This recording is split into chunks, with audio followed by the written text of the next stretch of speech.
In the far reaches of the galaxy, where alien civilizations measure worth by technological superiority and combat prowess, one human exchange student is about to prove that creativity and determination can triumph over the most advanced weaponry. When challenged to demonstrate human military capabilities using only classroom supplies, Marcus Chen doesn't just meet expectations, he shatters them completely. What happens when primitive Earth tactics meet superior alien technology? When ancient human wisdom faces futuristic warfare? When a simple bow and arrow becomes the most feared weapon in the galaxy? This is the story of how humanity earned its place among the stars, not through advanced technology, but through the one thing that makes humans truly exceptional: the ability to turn any situation into an opportunity for victory. Prepare to witness why the galaxy learned to never underestimate human resourcefulness. Marcus Chen sat in the back row of the Advanced Combat Theory classroom, trying his best to blend into the metallic walls of the Galactic Military Academy. The 16-foot ceiling stretched above him, designed to accommodate the towering Vorthak instructors and the bulky exoskeletons worn by Cretian students. At barely 6 feet tall, Marcus felt like a child among giants. The holographic display at the front of the room flickered with images of various weapons systems. Plasma rifles that could melt through starship hulls, quantum disruptors that could tear apart molecular bonds, and gravitational hammers capable of creating miniature black holes. Each weapon represented centuries of technological advancement from civilizations that had mastered interstellar travel before humanity had even discovered fire. Instructor Zexthal, a massive Vorthak with 4 arms and skin like polished obsidian, gestured toward the display with one of his secondary appendages. His voice rumbled through the universal translator embedded in every student's collar, making the walls vibrate slightly. As we have discussed over the past rotation cycle, warfare in the modern galaxy requires technological superiority above all else. Primitive species that rely on outdated methods are quickly eliminated by those who embrace progress. His large, multifaceted eyes swept across the classroom, lingering on Marcus for a moment longer than the others. Combat efficiency is measured by energy output, range capability, and target elimination speed. These metrics determine survival in real battlefield conditions. Around the classroom, students from dozens of species took notes on their personal data tablets. The Cretians, encased in their powered armor, recorded everything with built-in sensors. The gaseous ethereals communicated among themselves through color changes in their containment suits. Even the plant-like Sylvani rustled their leaves in what Marcus had learned was their equivalent of nodding agreement. Marcus pulled out his primitive paper notebook and continued writing with an actual pen. The simple action drew stares from nearby students, who viewed his analog methods with a mixture of curiosity and disdain. He had learned to ignore their reactions over the past several months since arriving at the academy as part of humanity's first cultural exchange program. Now then, Instructor Zexthal continued, his voice taking on a more commanding tone, we will proceed with practical demonstrations. Each species represented in this classroom will display their most effective personal weapon systems. This exercise will illustrate the vast differences in technological development among galactic civilizations. Marcus felt his stomach drop. He had been dreading this moment since the beginning of the semester. While every other student came from civilizations with advanced military technology, humans were still using chemical propellants and metal projectiles in their most sophisticated weapons. Compared to the energy weapons and exotic matter manipulators used by other species, human military technology looked absolutely primitive. The demonstrations began with the Cretians. A student named Varkesh stepped forward, his powered armor humming with contained energy. With practiced efficiency, he activated a shoulder-mounted particle beam cannon that had been built into his suit. The weapon charged up with a high-pitched whine before releasing a concentrated stream of accelerated particles that struck the reinforced target at the front of the room. The impact created a hole clean through the 6-inch thick composite material, leaving the edges glowing with residual heat. Excellent demonstration, Instructor Zexthal noted, making marks on his evaluation tablet. The Cretian particle beam system shows impressive penetration capabilities and minimal energy dispersal. Range effectiveness extends to approximately 1,500 meters in atmosphere. Next came the ethereals. Their representative, a being known only as Whisper of the Void, manipulated their containment suit's controls to project a field of disrupted spacetime around the target. Marcus watched in fascination as the target seemed to fold in on itself, the molecular bonds breaking down under the influence of localized gravitational distortions. Within seconds, the solid matter had been reduced to its component atoms, which drifted away like sparkling dust. The ethereal gravitational manipulation system demonstrates superior target elimination efficiency, the instructor observed. Complete molecular dissociation achieved in under 5 seconds with minimal energy signature.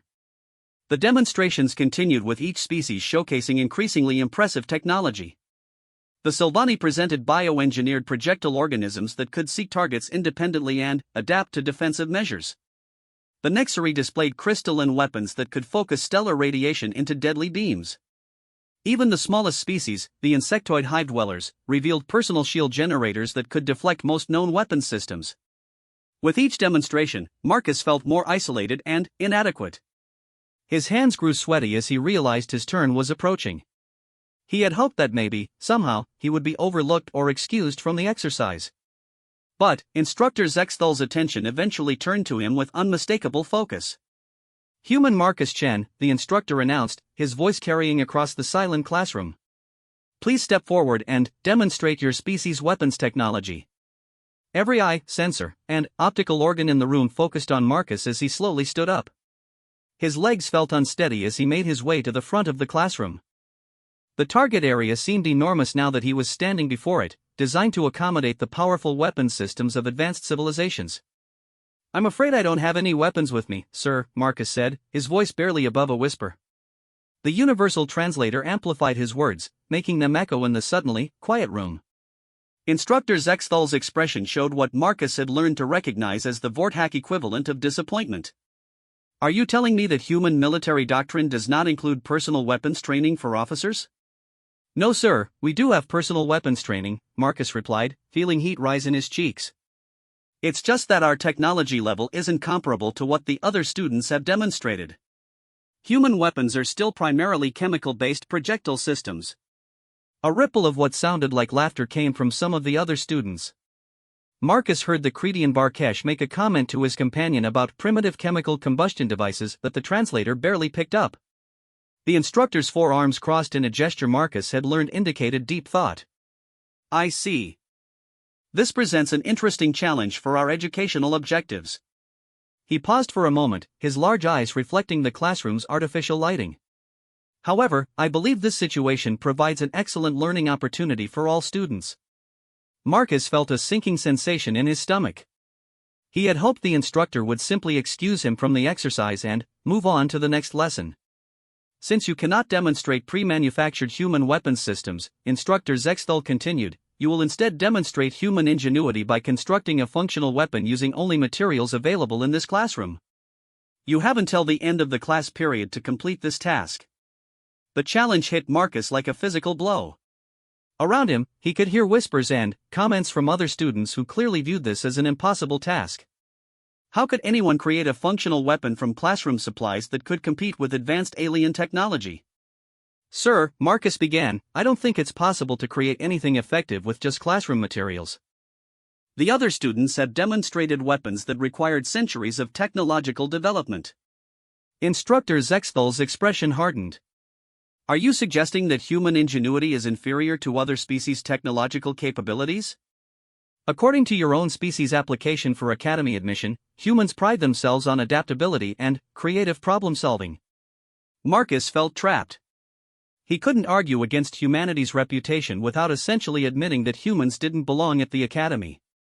But, he also couldn't see how he could possibly create anything resembling an effective weapon from the basic materials available in a classroom.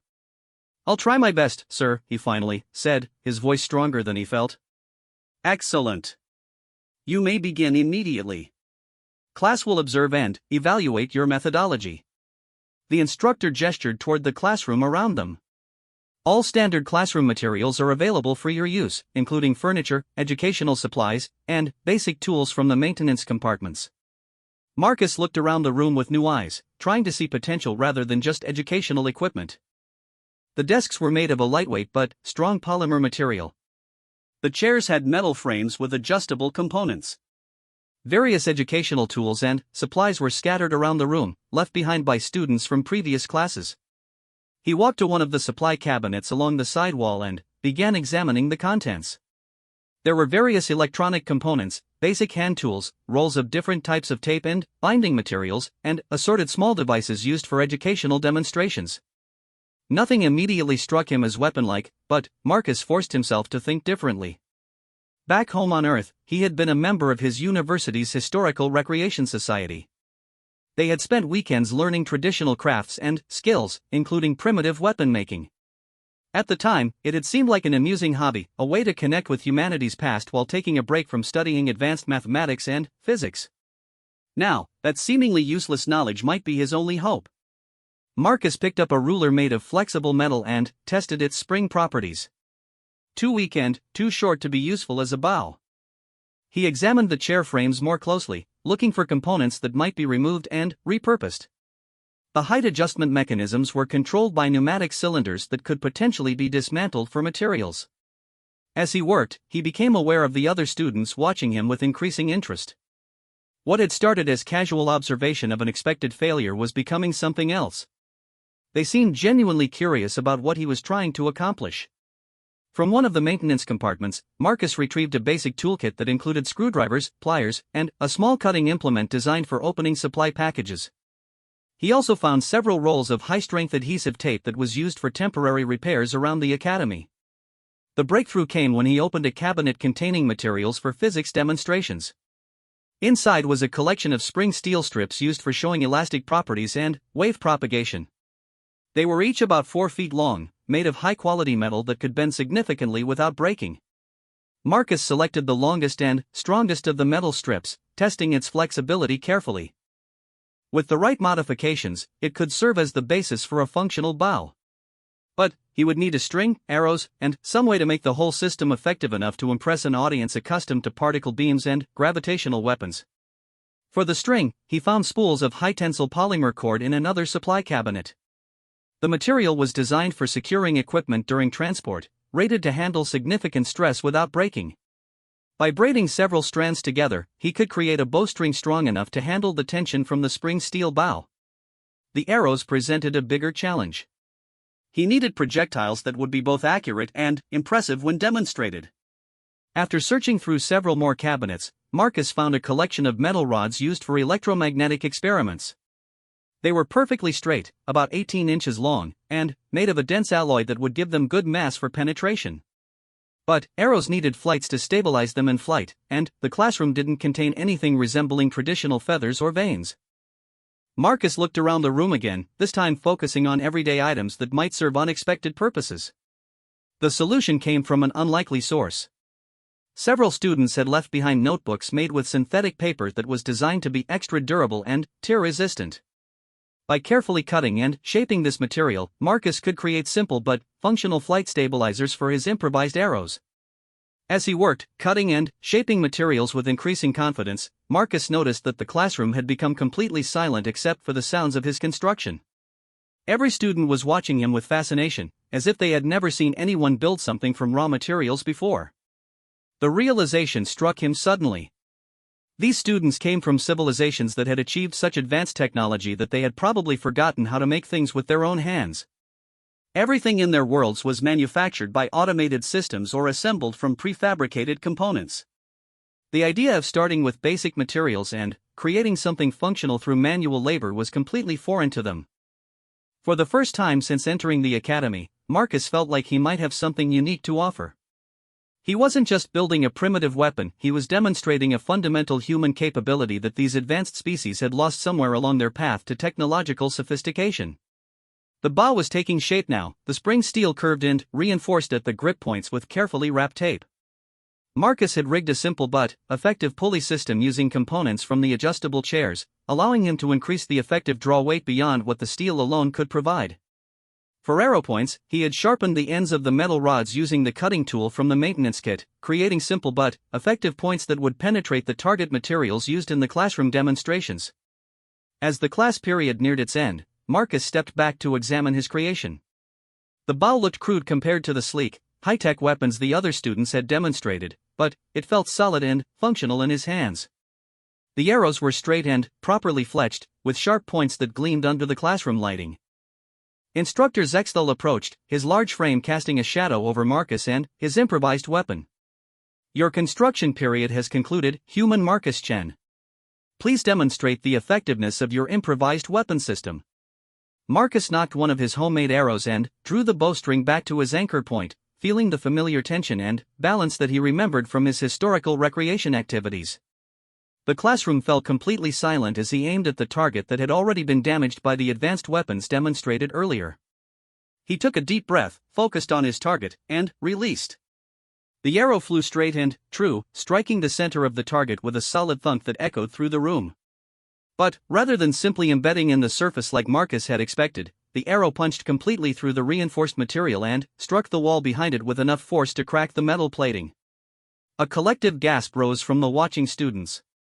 Even Instructor Zexthal's usually impassive expression showed surprise as he examined the target and the wall behind it. "Interesting," the instructor said, making notes on his evaluation tablet. The projectile achieved complete penetration of the target material and caused secondary damage to the infrastructure. "Please demonstrate the range and accuracy capabilities of your system." Marcus felt a surge of confidence as he nocked his second arrow. This time, he aimed for a smaller target, a sensor panel on the far wall that controlled the room's environmental systems. The distance was greater, and the target was much smaller than what the other students had used for their demonstrations. Once again, the arrow flew true, striking the sensor panel dead center and causing it to spark and short out. The room's lighting flickered momentarily before backup systems compensated for the damage. By the time Marcus had demonstrated the full capabilities of his improvised bow, using all 5 of his handmade arrows to strike targets at various ranges and angles, the classroom atmosphere had completely changed. The other students were no longer looking at him with disdain or amusement. Instead, their expressions showed something that looked remarkably like respect. Instructor Zexthal finished making his evaluation notes and turned to address the class. "Today's demonstrations have provided valuable insights into the relationship between technological sophistication and combat effectiveness. We have observed that advanced weapons systems offer superior energy output and range capabilities, but we have also witnessed an alternative approach that merits serious consideration." The instructor gestured toward Marcus and his improvised weapon. "The human student has demonstrated that effective weapons can be constructed from readily available materials using only manual skills and creative thinking. While the energy output of this system is lower than our advanced alternatives, it achieved complete target penetration and showed remarkable accuracy across multiple engagement scenarios." Marcus stood straighter, feeling pride in his accomplishment and in what it represented for humanity. More significantly, the instructor continued, "This demonstration raises important questions about dependency on manufactured weapons systems. In combat situations where supply lines are disrupted or technology fails, the ability to create effective weapons from environmental resources could prove decisive." The class session ended with Instructor Zexthal assigning additional research into primitive weapons systems and their potential applications in modern warfare. As students filed out of the classroom, many stopped to examine Marcus's improvised bow more closely, asking questions about its construction and effectiveness. For the first time since arriving at the academy, Marcus felt like he truly belonged there. He had proven that humans brought something valuable to the galactic community, not just advanced technology or superior firepower, but the fundamental creativity and adaptability that came from having to solve problems with limited resources. As he carefully disassembled his bow to avoid leaving dangerous materials in the classroom, Marcus smiled to himself. Tomorrow's lessons would be different. He was no longer just the primitive human struggling to keep up with advanced alien civilizations. He was a representative of a species that could turn any challenge into an opportunity for innovation. The other students were about to learn what humans meant when they talked about making do with what you have. Word of Marcus Chen's improvised weapon demonstration spread through the Galactic Military Academy faster than quantum communication signals.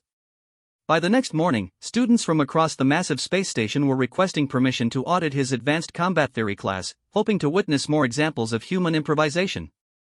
Marcus discovered the extent of his newfound notoriety when he entered the Academy's main cafeteria for breakfast. Conversations died down as he walked past tables filled with alien species he had never directly interacted with before. Some watched him with open curiosity, others whispered among themselves in languages his universal translator couldn't fully decode, and a few actually nodded respectfully in his direction. At his usual table in the corner, Marcus found himself joined by an unexpected companion. Zarakai, a Nexary student from the Advanced Weapons Engineering program, approached with what appeared to be a considerable amount of nervous energy. The crystal in humanoid's internal light patterns flickered rapidly, which Marcus had learned indicated excitement or agitation in her species. "Human Marcus," she said, her voice chiming like musical crystals through the translator, "I witnessed your demonstration yesterday. Your methodology raises fascinating questions about resource utilization efficiency." Marcus looked up from his standard-issue protein ration, surprised by the interaction. Zarakai was one of the top students in the engineering program, known for designing weapon modifications that improved upon even the most advanced alien technology. Her sudden interest in his primitive bow seemed almost surreal. "Thank you," he replied carefully, unsure where the conversation was heading.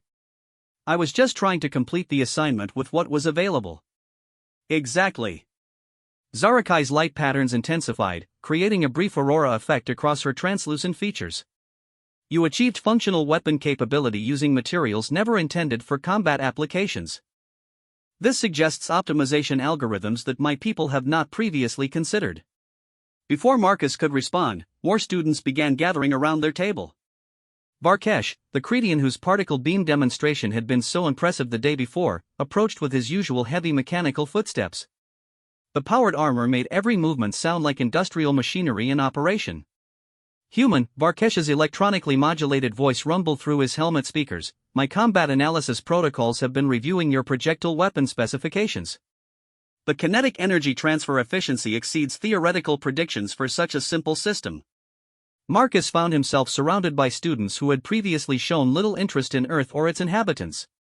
They peppered him with technical questions about bow construction, aeroballistics, and the mathematical principles behind his improvised design.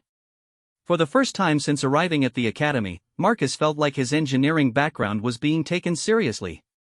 The questioning session was interrupted by an announcement over the Academy's communication system. All students were ordered to report to the main assembly hall for an emergency briefing. The tone of the announcement suggested something significant was happening, and the cafeteria quickly emptied as thousands of cadets made their way through the corridors.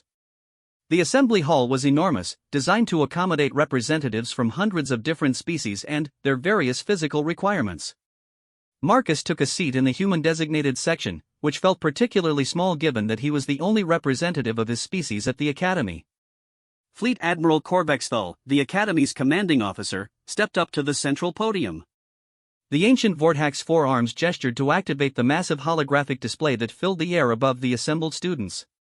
Images of a star system appeared, showing multiple planets and orbital installations. "Attention all cadets," the Admiral's voice boomed through the hall's acoustic amplification system. "We have received urgent intelligence regarding hostile activity in the Kepler 442 system. An unknown alien force has established a blockade around the colonial worlds, cutting off all supply lines and communication networks." The holographic display zoomed in to show details of the threatened system. Marcus could see civilian transport ships floating dead in space, their life support systems apparently disabled. Several orbital stations showed signs of severe damage, with debris fields scattered around what had once been thriving industrial facilities. Initial reconnaissance indicates that the hostile force possesses technology significantly more advanced than our current defensive capabilities, Admiral Korvexthal continued. Their weapons systems appear to operate on principles we do not fully understand, rendering conventional countermeasures ineffective. Murmurs rippled through the assembled students as the implications became clear. The Galactic Federation had encountered a threat that their advanced technology couldn't handle. For civilizations accustomed to technological superiority, this represented a crisis of unprecedented proportions. "All advanced classes are hereby suspended," the Admiral announced. Senior cadets will be assigned to emergency research teams tasked with developing new tactical approaches to counter this threat. You have 72 hours to present viable solutions. As students began filing out of the assembly hall, discussing the crisis in urgent tones, Marcus found himself approached by Instructor Zexthal.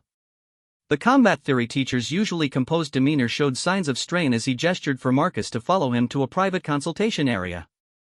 "Human Marcus," the instructor began once they were away from the crowd, "yesterday's demonstration has gained significant attention among the faculty. Your approach to weapons creation suggests problem-solving methodologies that may prove relevant to our current crisis." Marcus felt a mixture of pride and overwhelming responsibility. "Sir, I'm honored that you think my work might be helpful, but I'm just a first-year student. Surely the advanced students have better qualifications for this kind of emergency research." Instructor Zexthal's large eyes fixed on Marcus with unmistakable intensity. The advanced students are products of educational systems that emphasize technological sophistication above all else. They have been trained to think in terms of upgrading existing systems or developing incremental improvements to known technologies. The instructor activated a portable holographic display that showed detailed scans of the mysterious hostile vessels. These enemies appear to have anticipated our conventional approaches. Their defensive systems neutralize energy weapons, their hulls resist known materials, and their tactical patterns suggest immunity to standard electronic warfare techniques. Marcus studied the images, noting the strange geometric patterns in the alien ship designs and the unusual energy signatures emanating from their propulsion systems. Everything about them seemed to operate on fundamentally different principles than the technology used by the Galactic Federation. What we require, Instructor Zexthal continued, is not better technology, but different thinking. Your demonstration yesterday showed that effective solutions can emerge from unexpected approaches. The faculty has decided to assign you to a special research team. A special team? Marcus asked, feeling both excited and terrified by the prospect. Indeed. You will be working with selected students whose specialties complement your demonstrated skills in improvisation and alternative problem solving. Your task will be to develop unconventional tactical approaches that might succeed where traditional methods have failed. Within hours, Marcus found himself in a secure research facility deep within the Academy's core structure. The room was filled with advanced analytical equipment, fabrication systems, and vast databases containing everything the Galactic Federation knew about warfare and technology. His team consisted of individuals carefully selected from different species and academic programs. Besides Zarakai from weapons engineering, there was Whisper of the Void, the ethereal whose gravitational manipulation techniques had been so impressive during class demonstrations. A Sylvani named Grove Walker represented biological warfare specialists, while a Hive Dweller designated as Worker Prime brought expertise in swarm tactics and distributed intelligence systems. The diversity of the team was staggering, representing billions of years of combined evolutionary development and technological advancement. Yet as they began analyzing the threat data, it became clear that their conventional approaches were yielding no useful results. The enemy vessels show complete immunity to directed energy weapons, Zarakai reported, her crystalline features dimming with frustration. Their hull composition deflects or absorbs all known forms of electromagnetic radiation. Whisper of the Void's containment suit flickered as the ethereal being attempted gravitational analysis. Spatial distortion attacks prove equally ineffective. Their ships maintain structural integrity despite localized gravity manipulation that should tear apart any known material. Grove Walker rustled their leaf formations in agitation. Biological warfare agents cannot penetrate their defensive screens. Even adaptive viral weapons are neutralized before making contact with target surfaces. Worker Prime's insectoid chittering translated as deep concern. Swarm tactics fail against their point defense systems. Individual unit survival rates approach zero when engaging at effective combat ranges. Marcus listened to each report while studying the holographic displays showing enemy ship configurations. His teammates were all applying sophisticated techniques based on their species' most advanced scientific knowledge, yet nothing was working. The enemy seemed to have prepared countermeasures for every conventional approach the Federation could deploy. Maybe that's the problem, Marcus said quietly, causing the entire team to turn toward him. You're all thinking like advanced civilizations. But what if the solution requires thinking like a primitive one? Zarakai's light patterns shifted to indicate curiosity. Please explain your reasoning, human Marcus. Marcus stood up and began pacing around the room, his mind racing through possibilities. Yesterday, I built a weapon that achieved results nobody expected, but not because it was more advanced than what everyone else was using. It worked because it was so simple that nobody had bothered to prepare defenses against it. He gestured toward the enemy ship schematics. Look at their defensive systems. They can handle particle beams, gravitational weapons, quantum disruptors, and biological agents. But all of those technologies follow certain physical principles and energy signatures that can be detected and countered. The team watched him with increasing interest as Marcus continued developing his hypothesis. What if we went back to basics? What if we used approaches so primitive that their advanced defensive systems wouldn't even recognize them as threats? Worker Prime's antennae twitched in what Marcus had learned was the Hive Dweller equivalent of deep thought. You propose attacking with weapons that predate their countermeasure development? Exactly, Marcus replied, feeling excitement building as the idea took shape. Their ships are probably designed to handle anything a spacefaring civilization might throw at them. But they might be completely vulnerable to attacks that don't use advanced technology at all. Whisper of the Void's gaseous form swirled more rapidly within its containment suit. Fascinating hypothesis. But how would primitive weapons penetrate their advanced armor and shielding? Marcus smiled, remembering his successful arrow demonstration from the previous day. The same way my improvised bow penetrated a target designed to stop particle beams.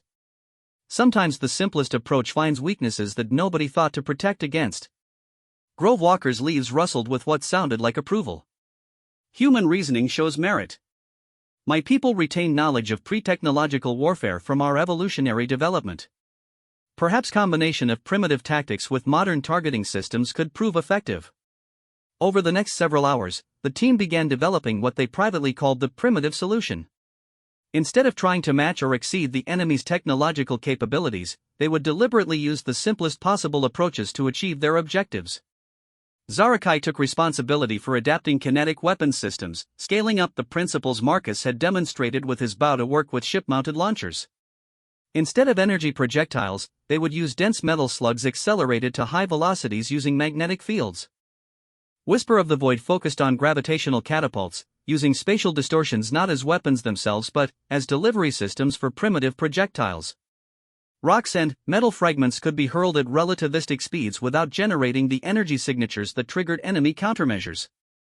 Grove Walker began cultivating specialized organisms that could survive in space and attack enemy ships through purely biological means. Instead of sophisticated viral weapons, they would use simple creatures that could eat through whole materials or interfere with mechanical systems through basic physical processes. Worker Prime designed swarm tactics based on insect behavior rather than military doctrine, using massive numbers of small, simple drones that operated on instinct rather than sophisticated AI systems that could be detected and neutralized. Marcus coordinated the efforts while developing his own specialty, improvised weapons that could be built from materials commonly found on spaceships. If their attack plans failed, stranded crews might need to defend themselves using nothing but spare parts and basic supplies.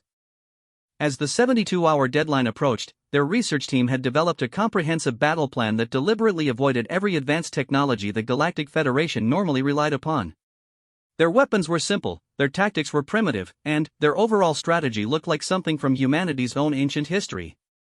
The other research teams had spent the same time period developing increasingly sophisticated technological solutions. They had created new types of energy weapons, advanced AI coordination systems, and exotic matter manipulation techniques that pushed the boundaries of known science. When all teams gathered to present their findings to the Academy faculty, Marcus felt distinctly out of place. The other presentations featured complex mathematical models, breakthrough physics discoveries, and elegant technological solutions that represented the pinnacle of galactic civilization. His team's presentation looked embarrassingly simple by comparison. They proposed attacking with rocks, using animals as weapons, and building equipment from spare parts. Yet as they explained their reasoning and demonstrated their prototypes, Marcus noticed that the faculty members were paying closer attention than they had to any of the previous presentations. Fleet Admiral Corvex Thull himself asked several detailed questions about their kinetic weapons systems and biological warfare components. When the presentation concluded, the Admiral's expression showed the kind of intense interest that Marcus had seen only when reviewing battle reports from actual combat operations. "Your proposal is highly unconventional," the Admiral finally stated. "It abandons virtually every technological advantage our civilization has developed over millennia of advancement." Marcus felt his heart sinking. The criticism sounded like a prelude to complete rejection of their ideas. However, the Admiral continued, "Unconventional problems may require unconventional solutions. Your team has identified a potential vulnerability in enemy defensive systems that no other group considered." The Admiral activated the central holographic display to show real-time intelligence from the threatened system. Long-range sensors indicate that hostile forces have begun expanding their operations. 3 additional systems have reported similar blockades established within the past 18 hours. The situation was deteriorating rapidly. Whatever the enemy's ultimate objectives, they were moving quickly to achieve them. All proposed solutions will be tested under actual combat conditions, Admiral Corvex Thull announced. A task force is being assembled for immediate deployment to the Kepler 442 system. Representatives from each research team will accompany the fleet to oversee implementation of their tactical recommendations. Marcus realized he was about to participate in real military action against an unknown alien threat. The improvised bow that had seemed so important just days ago now felt like a child's toy compared to the responsibilities ahead. But, as he looked at his diverse teammates and considered the simple, practical solutions they had developed together, Marcus felt a growing confidence. They weren't trying to out-technology a superior enemy. Instead, they were going to remind the galaxy that sometimes the oldest solutions were still the best ones. The real test of human ingenuity was about to begin. The Federation task force assembled at Staging Platform 7 was unlike anything in recorded galactic military history. Massive dreadnoughts bristling with conventional weapons formed the fleet's backbone, but integrated among them were vessels that had been hastily modified to accommodate the research team's unconventional weapon systems. Marcus stood on the observation deck of the command ship FSS Determination, watching teams of engineers install what looked like enormous slingshots along the vessel's hull. These were Zarakai scaled-up kinetic launchers, designed to hurl dense metal projectiles at velocities that would make them devastating ship killers despite their primitive nature. Nearby, other ships underwent equally unusual modifications. The cruiser Steadfast had been fitted with Grove Walker's biological warfare systems, its cargo bays now serving as nurseries for specially adapted organisms that could survive in vacuum and consume starship materials. The destroyer Relentless carried worker prime swarms of simple drones, each no more sophisticated than ancient Earth insects but capable of overwhelming enemy defenses through sheer numbers. Most unusual of all was the corvette Ingenuity, which had been converted into a mobile workshop equipped with basic materials and fabrication tools. This was Marcus's contribution to the fleet, a ship designed to create weapons and tools from whatever resources might be available during combat operations. Fleet Admiral Korvax Thal called a final briefing session before the task force departed for the Kepler 442 system. The senior officers and research team leaders gathered in the command ship's war room, a circular chamber dominated by a massive holographic display system. Intelligence reports indicate that the situation in Kepler 442 has deteriorated significantly, the Admiral began, gesturing to activate detailed tactical displays. The enemy has established complete control over all major orbital installations and has begun systematic bombardment of civilian population centers.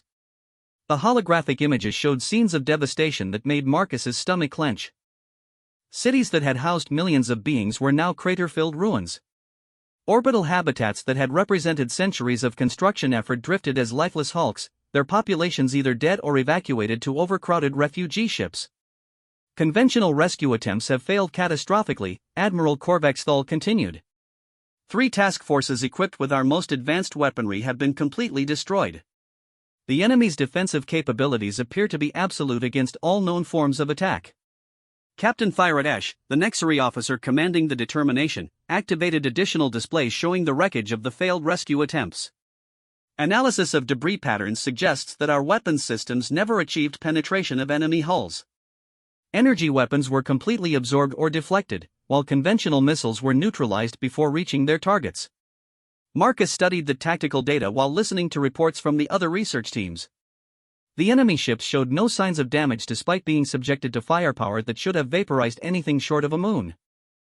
Their technology was so far beyond Federation capabilities that previous battles had been massacres rather than actual combat engagements. Our mission objectives are threefold, Admiral Korvax Thal announced.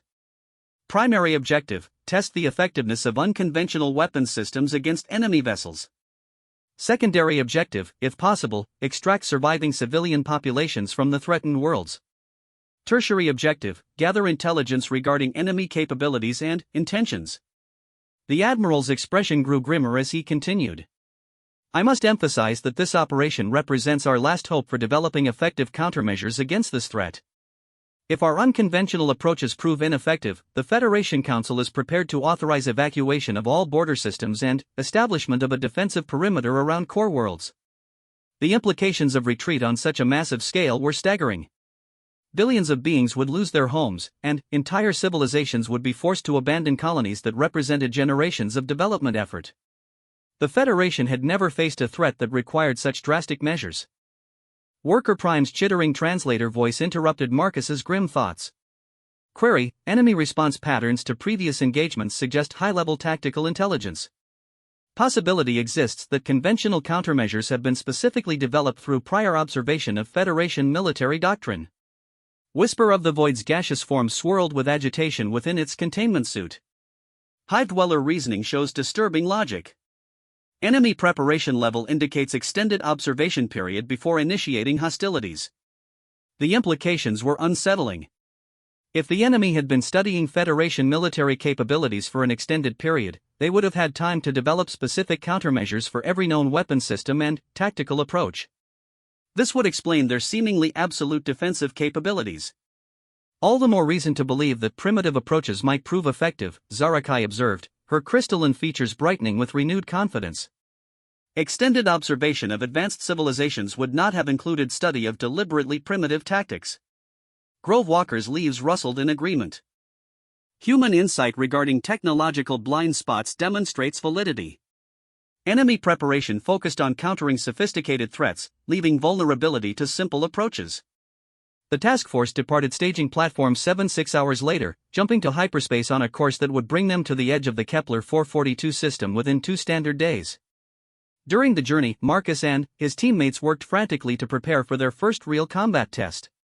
Marcus spent most of his time in the Ingenuity's workshop, creating prototype weapons that could be quickly fabricated during battle conditions.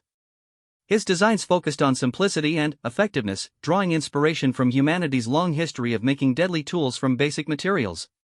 He developed plans for improvised explosives using common spaceship components, kinetic weapons that could be assembled from spare parts, and even close combat devices for boarding actions. Each design could be built using materials that would be available on virtually any vessel in the Federation fleet. Zarakai worked with engineering teams to fine-tune her kinetic launch systems, adjusting power settings and projectile configurations based on intelligence about enemy ship designs. Her crystalline structure allowed her to directly interface with computer systems, enabling rapid modifications that would have taken other species days to complete. Grove Walker tended to her biological weapons, nurturing the specialized organisms that would serve as living ammunition. The creatures were marvels of adapted evolution, capable of surviving in vacuum while aggressively consuming metal and synthetic materials. They represented millions of years of natural weapons development, refined through survival pressures that no technological system had ever faced. Worker Prime coordinated the programming of her drone swarms, using behavioral algorithms based on insect colony patterns rather than conventional military AI systems. The drones were individually weak and disposable, but their collective behavior patterns would be virtually impossible for enemy computers to predict or counter. Whisper of the Void prepared gravitational manipulation techniques that would serve as delivery systems for primitive projectiles rather than as direct weapons. The ethereal's unique relationship with spacetime allowed for catapult effects that could accelerate simple materials to devastating velocities. When the task force dropped out of hyperspace at the edge of the Kepler 442 system, they immediately detected signs of the enemy presence. Long-range sensors showed dozens of hostile vessels in orbit around the inhabited worlds, their exotic energy signatures unlike anything in Federation databases. All ships maintain maximum sensor distance, Admiral Korvexthal ordered from the command bridge. Begin detailed tactical analysis before committing to engagement range. The enemy vessels were enormous, each one comparable in size to a Federation dreadnought but with completely alien design principles. Their hulls showed no visible weapons ports or defensive installations, yet intelligence reports indicated they possessed firepower capable of destroying entire fleets. Sensor sweeps detect no energy signatures consistent with known propulsion or weapons systems, reported Captain Thyraesh. Enemy vessels appear to operate on completely unknown technological principles. Marcus joined the senior officers on the bridge to observe the initial reconnaissance phase. Through the main viewing screens, he could see the distant enemy ships as tiny dots of light against the starfield, but their mere presence seemed to radiate menace. Research teams, prepare for Phase 1 testing, Admiral Korvexthal announced. We will begin with long-range kinetic bombardment to test enemy defensive responses. The Steadfast moved into firing position, its modified hull bristling with Zarakai's primitive kinetic launchers. At the Nexari engineer's signal, the ship began hurling dense metal projectiles toward the enemy formation at relativistic velocities. Marcus watched the tactical displays intently, tracking the projectiles as they crossed the vast distance between the opposing forces. Unlike energy weapons, which traveled at light speed and struck their targets instantly, the kinetic projectiles took several minutes to reach their destination. When the metal slugs finally arrived at the enemy position, the results exceeded everyone's expectations. Instead of being deflected or absorbed like previous Federation attacks, the primitive projectiles struck the alien ships with devastating effect. Massive explosions bloomed across enemy hulls as the kinetic energy was released in pure destructive force. Direct hits confirmed on multiple enemy vessels. Captain Thirash announced, her voice barely containing her excitement. Significant damage detected to at least 3 hostile ships. The command bridge erupted in cheers as crew members celebrated the first successful attack against the mysterious enemy. For the first time since the crisis began, Federation forces had proven capable of inflicting actual damage on their technologically superior opponents. But the celebration was short-lived. The damaged enemy ships began moving with increased speed and purpose, their formations reorganizing to focus on the Federation task force. Whatever intelligence controlled them had clearly recognized the threat and was preparing to respond. Enemy vessels accelerating toward our position, reported the tactical officer. Estimated time to engagement range, 14 minutes. Admiral Korvexthol's expression remained calm despite the approaching threat. All ships, implement Phase 2 testing protocols. Research teams, you are authorized to deploy all experimental systems. The next few minutes saw the most unusual space battle in galactic history unfold. Grove Walker's biological weapons launched from the Steadfast in clouds of living organisms that spread through space like deadly spores. Worker Prime's drone swarms poured from the Relentless in formations that resembled enormous insect colonies more than military units. Whisper of the Void's gravitational catapults began hurling asteroids and space debris at the approaching enemy ships, turning random matter into devastating projectiles. Even the Ingenuity contributed to the attack, launching improvised explosive devices that Marcus had built from spare parts and mining equipment. The enemy's response to these primitive attacks was completely different from their reaction to conventional weapons. Instead of effortlessly deflecting or absorbing the incoming threats, they were forced to maneuver desperately to avoid impacts. Their advanced defensive systems, designed to counter sophisticated energy weapons, proved useless against simple kinetic projectiles and biological organisms. Several enemy ships suffered catastrophic damage as Grove Walker's creatures began consuming their hull materials. Others found themselves overwhelmed by Worker Prime's drone swarms, their point defense systems unable to target the simple but numerous attackers. The gravitational catapults created impacts that sent shockwaves through entire enemy formations. But the alien ships were far from helpless. As they closed to effective combat range, they began deploying weapon systems that Federation forces had never encountered. Beams of exotic energy that bypassed shields entirely, spatial distortions that could crush ships like empty containers, and matter conversion fields that could turn solid armor into harmless gas. The Federation ships began taking heavy damage as the enemy's superior technology asserted itself. The destroyer Valiant simply vanished as it was caught in a matter conversion field, its entire mass transformed into component atoms in seconds. The cruiser Defiance suffered catastrophic structural failure as spatial distortions tore it apart from within. All ships, implement emergency tactical withdrawal, Admiral Korvexthol ordered as the situation deteriorated. Research teams have gathered sufficient data. We cannot sustain further losses. But Marcus was studying the battle data with growing excitement rather than concern. The enemy's devastating response to their primitive weapons proved that they had found a genuine vulnerability. The aliens were willing to deploy their most powerful systems to counter attacks they should have been able to ignore completely. Admiral, Marcus called out, his voice carrying across the command bridge. Request permission to implement Phase 3 protocols. Negative, the Admiral replied immediately. We have achieved our primary objective. Further engagement would result in unnecessary casualties. Marcus stepped forward, his mind racing with possibilities. Sir, the enemy's response pattern indicates that our primitive weapons represent a genuine threat to them. They're not just defending, they're genuinely concerned about what we might do next. Admiral Korvexthol turned to face Marcus directly, his large eyes reflecting the tactical displays. Explain your reasoning, human Marcus. They're using their most advanced weapons to stop our least advanced attacks, Marcus replied, pointing to the tactical data streaming across the displays. That means they recognize something about our approach that their technology can't easily counter. We're not just inconveniencing them, we're actually threatening them. The Admiral considered this analysis while watching another Federation ship suffer severe damage from enemy weapons. Even if your assessment is correct, our current force levels are insufficient to press the attack. We lack the numbers to overcome their firepower advantage. Marcus smiled grimly as he prepared to make the most important argument of his life.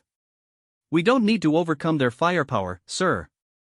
We need to make them think we can do something they can't predict or control. The battle for Kepler 442 was about to enter a new phase, one that would test the limits of human creativity against alien superiority. Marcus had proven that primitive weapons could damage advanced ships, but now he needed to prove that primitive thinking could defeat advanced strategy. The real test of human ingenuity was just beginning. Admiral Korvexthal studied Marcus with the intense gaze that had made him legendary among Federation military officers. The command bridge around them trembled as another enemy weapon discharge barely missed their ship, but the Admiral's attention remained focused entirely on the young human. Elaborate on your tactical proposal, human Marcus, the Admiral said, his forearms crossed in a gesture that indicated he was prepared to listen despite the desperate circumstances. Marcus stepped closer to the central tactical display, his mind racing through possibilities as he watched the battle unfold around them. The Federation task force was retreating in good order, but several ships showed severe damage from the enemy's devastating response to their primitive weapons. Sir, look at their deployment pattern, Marcus said, highlighting sections of the enemy formation on the holographic display. When we attacked with conventional weapons, they maintained perfect formation and responded with minimal effort. But when our primitive attacks started succeeding, they broke formation and began using their most powerful systems defensively. Captain Thyresh joined the discussion, her crystalline features reflecting the tactical data. The human's observation shows merit.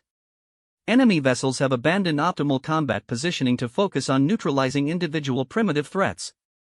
Exactly, Marcus continued, his excitement building as the pattern became clearer. They're not just defending against our attacks, they're afraid of what those attacks represent.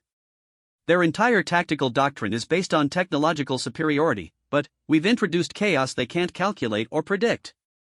Admiral Korvexthal gestured toward the retreating Federation ships, several of which trailed debris and emergency beacon signals. Your primitive weapons achieved notable success, but the enemy's technological advantages remain overwhelming. How do you propose to exploit this psychological vulnerability? Marcus smiled grimly as he prepared to outline the most audacious battle plan in galactic military history. We stop trying to fight them like an advanced civilization and start fighting them like a primitive one. We use every dirty trick, every improvised solution, and every unpredictable tactic that sophisticated military doctrine abandoned centuries ago. The bridge fell silent except for the sounds of damage control teams working throughout the ship. Even with the immediate threat of enemy pursuit, every officer present was listening intently to Marcus's proposal. Primitive warfare isn't about having better technology, Marcus explained, calling up historical data from Earth's military conflicts. It's about being willing to do things your enemy doesn't expect, using resources they don't value, and accepting losses they can't calculate.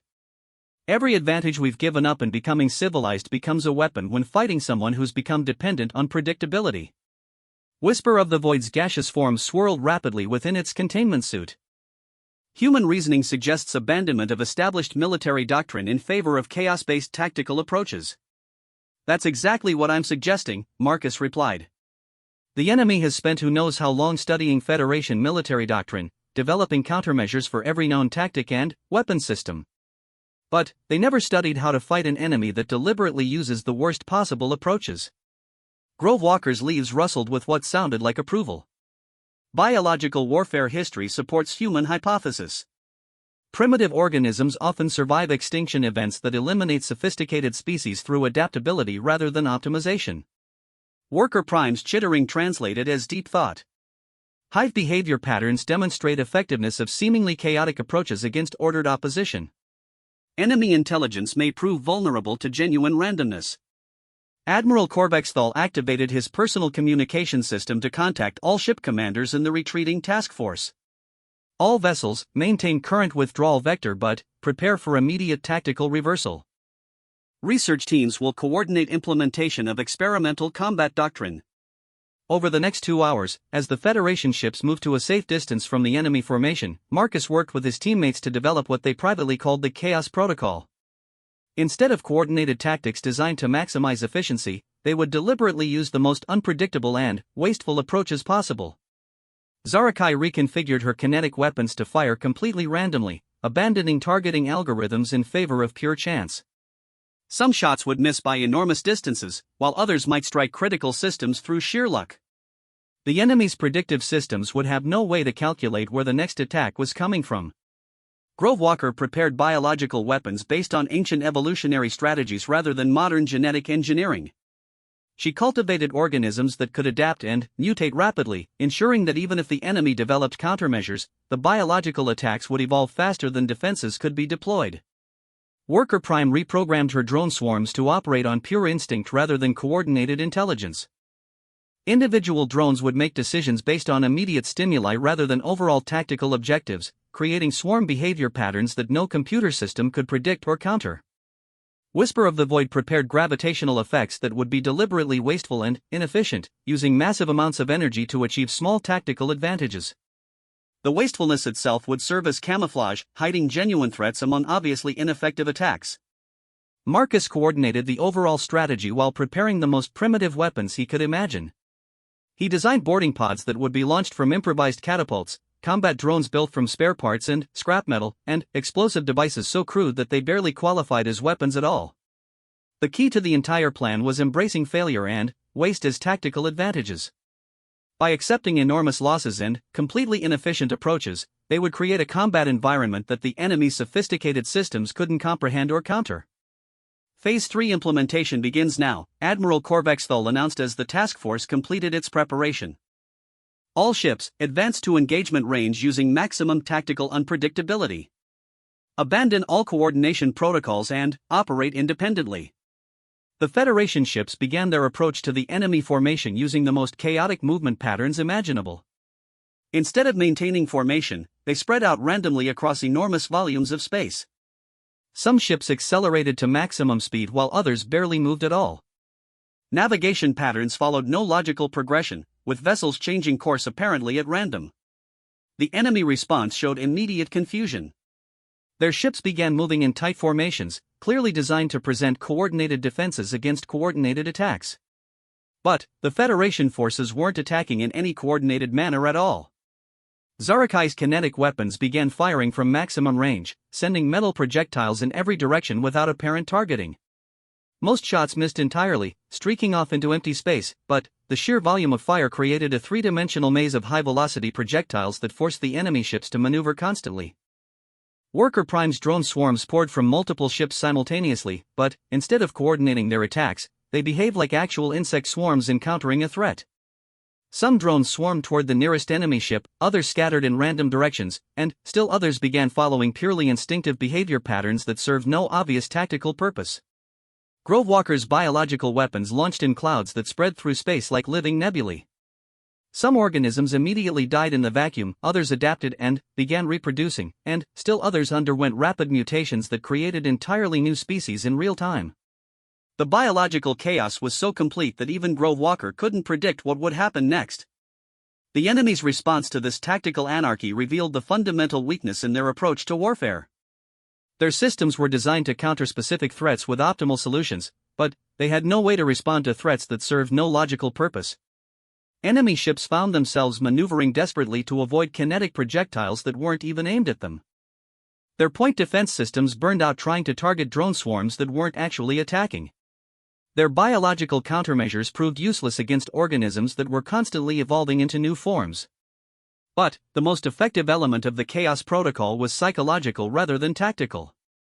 The enemy had clearly expected to face another advanced civilization using predictable military doctrine. Instead, they were confronting an opponent that seemed completely insane, willing to waste enormous resources on attacks that made no tactical sense. Marcus watched the battle develop from the bridge of the Determination, noting how the enemy formation began to show signs of actual panic. Ships that had previously moved with mechanical precision now showed erratic behavior patterns suggesting confusion and uncertainty among their crews. Enemy vessels are beginning to withdraw from defensive positions around inhabited worlds, Captain Thyroesh reported, her voice filled with amazement. Several ships are moving to intercept our forces, abandoning their strategic objectives. This was exactly what Marcus had hoped for. By forcing the enemy to respond to chaos instead of implementing their own strategic plans, the Federation forces were seizing tactical initiative despite their technological disadvantage. All ships, prepare for Phase 4 implementation, Admiral Korvexthal ordered. Research teams, initiate maximum chaos protocols. Phase 4 represented the ultimate test of primitive tactics against advanced technology. Instead of simply attacking chaotically, the Federation forces would begin implementing strategies so crude and desperate that no sophisticated civilization would ever consider using them. Marcus activated the improvised weapons systems aboard the Ingenuity, launching boarding pods that were little more than metal containers with crude propulsion systems. The pods had no guidance systems, no defensive capabilities, and barely enough life support to keep their occupants alive during transit. By any reasonable military standard, they were suicide devices. But that was exactly what made them effective. The enemy's defensive systems were designed to intercept sophisticated missiles and guided projectiles. They had no protocols for dealing with crude metal boxes full of determined soldiers willing to die for their mission. Several boarding pods struck enemy ships before their defenses could respond. Federation troops poured out of the damaged containers carrying weapons that would have been primitive by Earth's standards, let alone galactic ones. They wielded improvised explosive devices, kinetic weapons built from spare parts, and close combat tools that relied on muscle power rather than energy systems. The enemy had never faced boarding actions conducted with such desperate primitiveness. Their internal defense systems were designed to counter sophisticated infiltration techniques, not soldiers armed with metal clubs and homemade bombs. Meanwhile, the orbital battle continued with increasing intensity. Zarakai's random kinetic bombardment had evolved into a three-dimensional artillery barrage that filled enormous volumes of space with high-velocity projectiles. The enemy ships found themselves forced to maneuver constantly, unable to maintain stable firing positions. Grove Walker's biological weapons had begun achieving results that surprised even her. Several enemy ships showed signs of systematic hull failure as evolved organisms consumed their external structures. The biological attacks were adapting faster than countermeasures could be deployed, creating an escalating biological warfare situation that the enemy couldn't control. Worker Prime's drone swarms had dispersed throughout the battle area, creating a constantly shifting tactical environment. Individual drones had begun exhibiting emergent behavior patterns that served no planned purpose but created maximum disruption to enemy operations. But the most significant development was the enemy's strategic response to the chaos. Instead of maintaining their blockade of the inhabited worlds, they had committed their entire force to destroying the Federation task force. This meant that civilian evacuation ships could begin rescue operations while the enemy was distracted. Civilian rescue operations report successful contact with planetary surface populations, Admiral Korvexthal announced. Enemy blockade has been effectively broken. Evacuation transports are beginning extraction procedures. Marcus felt a surge of triumph as he realized that their primitive tactics had achieved the mission's primary objective. By forcing the enemy to abandon their strategic positions to deal with tactical chaos, they had created opportunities for civilian rescue that conventional military approaches had never achieved. But the battle was far from over. The enemy was beginning to adapt to the chaos, developing new response patterns that showed signs of genuine intelligence rather than just automated reactions. Whatever controlled their forces was learning to fight back against unpredictability itself. Enemy vessels are implementing new defensive postures, Captain Thyroesh reported. They appear to be adapting to our chaotic approaches. Marcus studied the tactical displays, noting how enemy ships had begun spreading out and operating independently rather than maintaining formation. They were learning to fight chaos with chaos, abandoning their own sophisticated tactics in favor of simpler approaches. They're copying us, Marcus realized aloud. They're abandoning their advanced tactics and trying to match our primitive approaches. Admiral Korvexthal turned to face Marcus directly.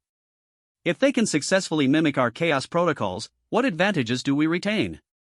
Marcus smiled grimly as he prepared to implement the final phase of human ingenuity. They can copy our tactics, sir, but they can't copy our willingness to accept failure. We're about to show them the difference between calculated chaos and genuine desperation. The battle for Kepler 442 was about to reach its climax, and Marcus was prepared to demonstrate why humans had earned their reputation as the galaxy's most unpredictable species. The enemy might be able to match human tactics, but they were about to learn that they couldn't match human determination. The enemy's adaptation to chaotic warfare tactics created a new and more dangerous phase of the battle. Their ships had abandoned sophisticated formations in favor of independent operations, mimicking the Federation's seemingly random approach to combat. But Marcus could see the fundamental difference that would determine the outcome. "They're trying to calculate chaos," he explained to Admiral Korvexthal as they watched enemy vessels attempt to replicate Federation tactics. "They're using their advanced processing systems to generate what they think is random behavior, but it's still following algorithmic patterns." On the tactical displays, the enemy ships moved in ways that appeared chaotic but showed subtle mathematical relationships. Their attacks seemed random but followed probability distributions. They were generating artificial unpredictability rather than embracing genuine chaos. "Human observation demonstrates critical tactical insight," Admiral Korvexthal acknowledged. "Enemy forces lack capacity for genuine irrationality." Marcus activated his personal communication system to address all Federation ships simultaneously. "All vessels, this is Research Team Leader Marcus Chen. Prepare for final phase implementation. We're going to show them what real desperation looks like." What Marcus had planned for the final phase went beyond chaotic tactics into the realm of pure desperation. Instead of trying to win the battle through superior strategy or firepower, they would attempt something so completely irrational that no logical system could predict or counter it. "All ships," Marcus announced, his voice carrying across the fleet communication channels, "ram the enemy vessels. Full speed, direct collision courses. Target their largest ships with our smallest vessels." The order violated every principle of space combat doctrine. Ramming attacks were considered wasteful, inefficient, and ultimately ineffective against advanced defensive systems. No rational commander would sacrifice expensive starships for minimal tactical advantage. But rationality was exactly what Marcus wanted to abandon. The enemy's systems were designed to counter logical approaches, but they had no protocols for dealing with opponents who were willing to destroy themselves for no apparent tactical benefit. The Federation ships began accelerating toward the enemy formation at maximum speed, abandoning all defensive measures and evasive maneuvers. The Valiant II headed directly for the largest enemy dreadnought, while the damaged cruiser Defiance aimed for an enemy carrier that was 3 times its size. Worker Prime's drone swarms joined the suicidal charge, with individual drones programming themselves for direct collision courses.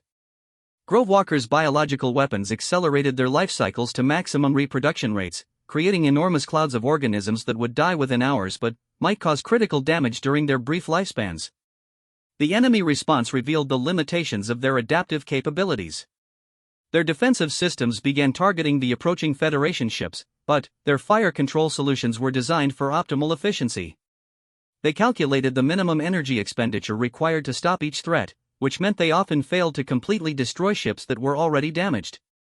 Several Federation vessels survived enemy fire long enough to achieve their ramming objectives.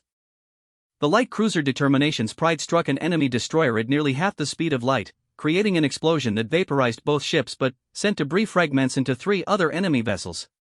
But the most effective element of the ramming attacks wasn't the physical damage, it was the psychological impact on the enemy decision-making systems. The aliens had never faced opponents willing to accept total destruction for minimal tactical advantage. Their strategic calculations had no framework for understanding such complete irrationality. Marcus watched the tactical displays as enemy ships began showing signs of genuine panic.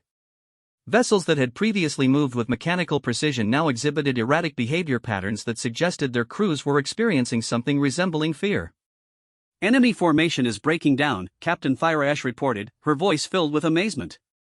"Multiple vessels are withdrawing from combat despite maintaining tactical superiority. The enemy retreat wasn't organized or strategic, it was pure flight response. Ships fled in random directions, abandoning their companions and leaving damaged vessels behind. Their sophisticated coordination systems had apparently been overwhelmed by the sheer irrationality of Federation tactics. But Marcus knew the battle wasn't over yet. Even in retreat, the enemy ships possessed firepower that could devastate the remaining Federation forces. He needed to ensure that their withdrawal became a genuine rout rather than a temporary strategic repositioning. "All remaining ships," Marcus announced, "pursue the enemy using maximum aggressive irrationality. Attack their strongest ships with our weakest forces. Ignore tactical advantages and focus on creating maximum confusion." The pursuing Federation vessels implemented tactics that would have resulted in court-martial proceedings under normal circumstances. Damaged ships attacked undamaged enemies, small craft engaged massive dreadnoughts, and support vessels abandoned their protective roles to conduct independent assault missions. Zarakai's kinetic weapons continued their random bombardment, but now they targeted enemy ships that were already retreating. The psychological impact of being attacked while fleeing seemed to accelerate the enemy's panic response. Grove Walker's biological weapons had begun evolving in ways that even she couldn't predict. Some organisms had developed the ability to survive in vacuum by entering dormant states, while others had become aggressively territorial and began attacking other biological weapons. The biological chaos was so complete that it created its own independent ecosystem of warfare. Worker Prime's remaining drone swarms had abandoned all coordination and were operating purely on survival instincts. Individual drones pursued enemy ships with single-minded determination, ignoring tactical objectives in favor of causing as much damage as possible before being destroyed. But the most significant development occurred when several enemy ships simply stopped functioning entirely. Their crews appeared to have abandoned their vessels, leaving sophisticated warships drifting powerless in space. Marcus realized that the alien psychology had reached a breaking point where continued combat became impossible. Multiple enemy vessels are showing signs of crew abandonment, Admiral Korvax Thal reported, his voice reflecting his amazement at the unprecedented situation.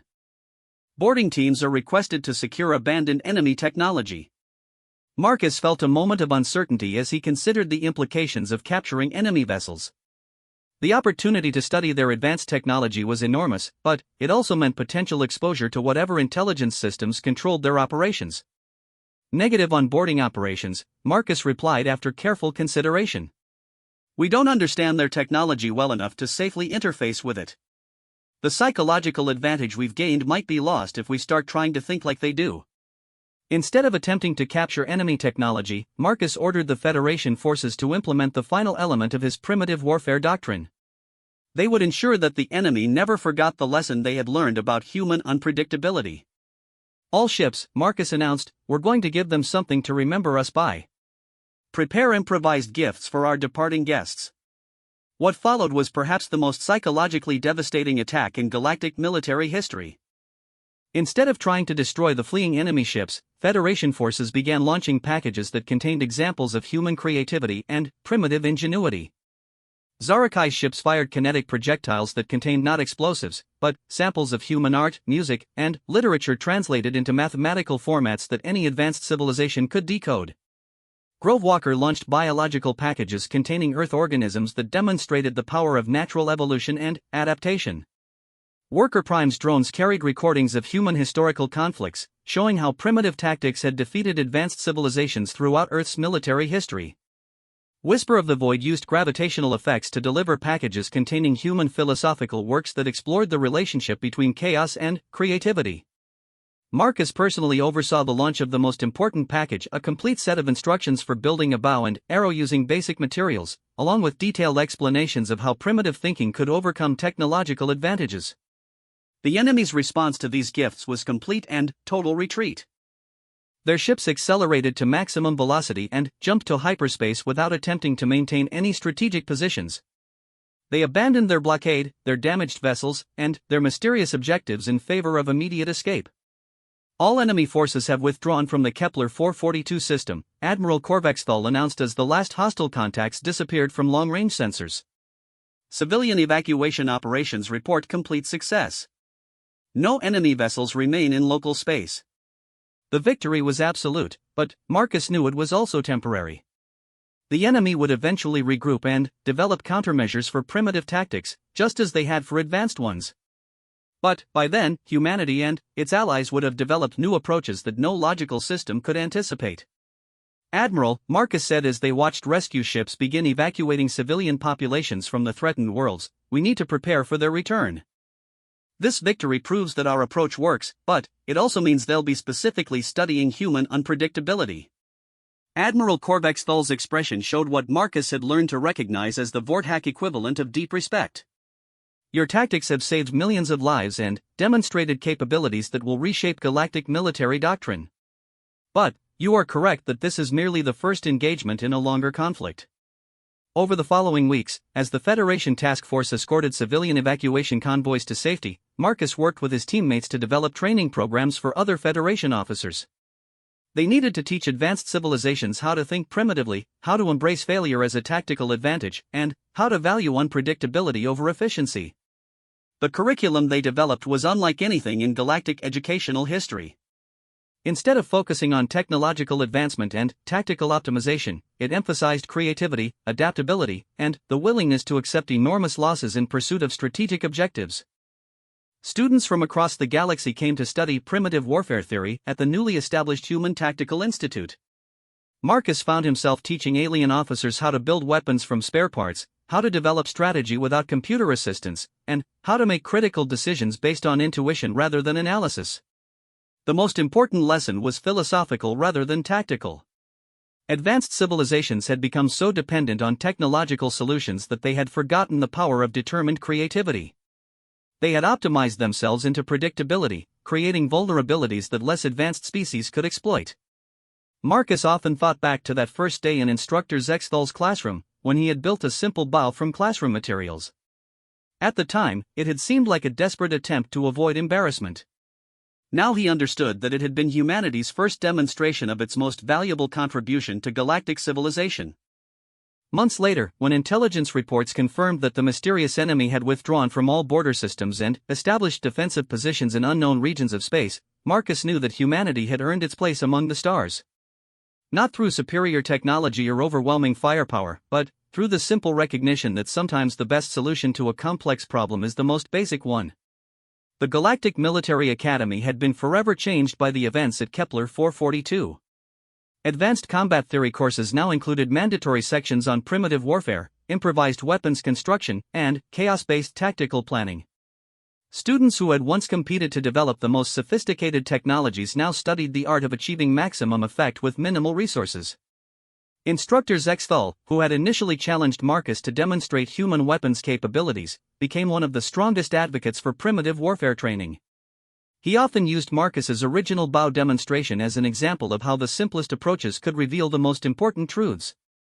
Warfare, the instructor would tell his classes, is not about having superior technology. It is about having superior adaptability. The species that can thrive under the worst possible conditions will ultimately survive when optimal conditions disappear. Marcus continued his studies at the academy, but now as both student and teacher. He developed new courses in resource management, improvised engineering, and psychological warfare tactics. His reputation as the human who had defeated an advanced alien threat with